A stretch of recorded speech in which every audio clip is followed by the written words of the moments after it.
Internet of করে দেওয়া হয়েছে। আমরা আগেও বলেছিলাম আমাদের ঠিকানা ইন্টারনেট না, আমাদের ঠিকানা রাজপথ। প্রত্যেককে জানিয়ে দিবেন বন্ধুগণ। এ পর্যায়ে কথা বলবেন আমাদের ময়মনসিংহের সাংস্কৃতিক অঙ্গনের অন্যতম ব্যক্তি এবং যিনি এই আন্দোলনের শুরু থেকে আমাদের পাশে থেকে সমর্থন দিয়েছে সেই ব্যক্তি অজিত দাস। কথা বলছেন অজিত দাস।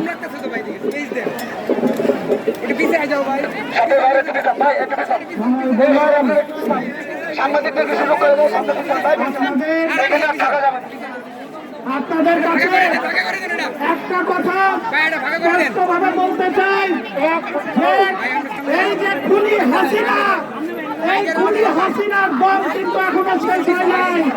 সে আজকে আমাদের ভাইদেরকে খুন করেছে।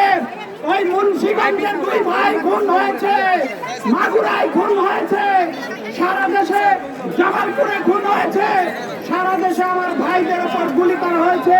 চট্টগ্রাম, ঢাকায়, কুমিল্লায় আজকেও গুলি করা হয়েছে।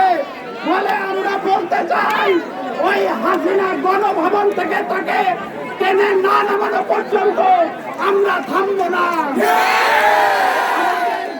আমাদের ভাইরা আজকেও রক্ত দিচ্ছে। বন্ধুগণ, আমরা ঘরে আর বসে থাকবো না, আমাদের রক্তের বদলা নিতে হবে।